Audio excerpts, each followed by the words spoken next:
So I'm pretty lucky. I've caught Chris Cheney in between his rehearsing for their debut set at Blues Fest at Easter and some songwriting and stuff. And Chris, I want to ask you about some pieces of music that perhaps inspired you to take a musical path through life. Are you game for that? Always. Cool. Then fire away. If you've Just, got five pieces of music and why they sort of affected you in one way or another, we'd love to hear them.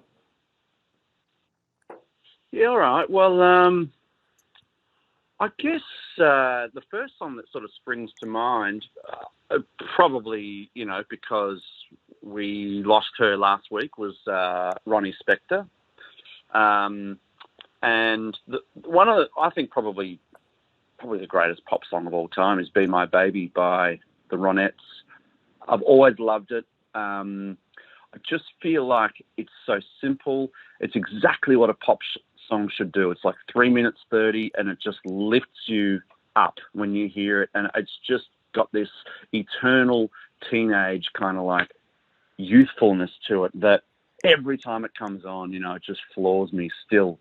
And it's so simple, there's nothing to it, but it's just that's what I want from a song, is to get those sort of goosebumps, and I get it every time when that comes on. That's one. You want another one? Yeah, a couple more would be good. Sure. Um, Probably something that would surprise a lot of people is that I love Air Supply. Um, they were a band that my parents played to death when I was a kid, and I remember going on long car drives, up to Bathurst. We used to go there every Easter, and one of the defining memories of those trips is them just playing an Air Supply tape over and over and over again. And I absolutely fell in love with their songs.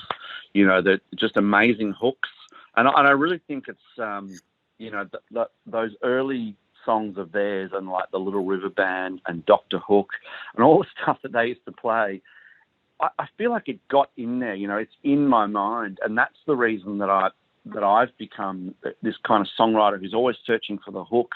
From our background was not really about writing songs like that as such. It was more about the energy of the rock and roll kind of rockabilly thing. But I always wanted to combine that with really catchy choruses and hooks and moments that, kind of, the hair stands up on your arm when you hear that particular hook. And Air Supply had loads of those songs. And so it just as soon as I hear a song of theirs, it immediately transports me back to just getting interested in music in the first place when I was 6 or 7 years old. And And another one one, I'm more. sure. I'm sure. Yeah, another one. Well, maybe hearing someone like Little Richard.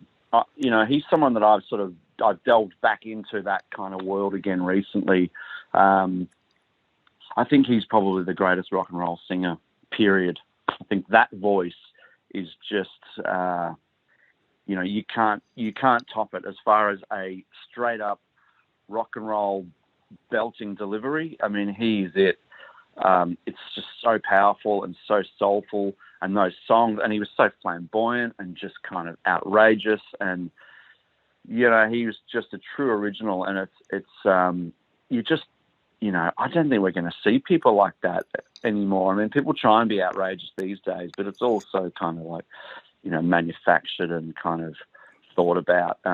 Whereas he was the genuine article, and you hear him now, and just the distortion on the mic from the volume that he sang is just, it's so powerful. So anything by Little Richard, Good Golly Miss Molly, Keep a Knockin', Lucille, they're all good. Cool. That's the foundation right there. Yeah, I'm actually surprised that, and this is only because I know we spoke earlier and your mates, that you haven't sort of brought up a Brian Setzer or Stray Cats track as sort of being sort of music that helps sort of guide you down the path.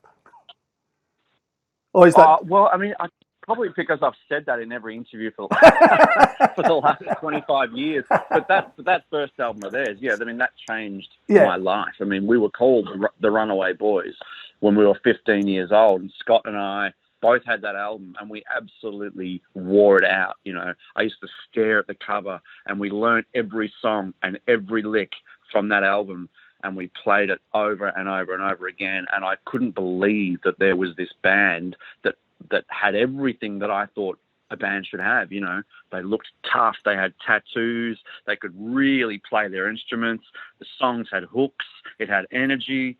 It's like, it's still my favorite record of all time, just because it, you know, after that I was like, well, that's exactly what I'm doing. You know, that's the kind of band we're going to be.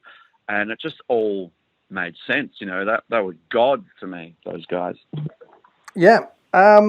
And on that happy note, I'll leave you with your gods and these 4 tracks of inspiration. Chris, thanks very much for taking the time out today and doing that for me. And I hope that's not a COVID cough that's going to keep you out of Bluesfest. No.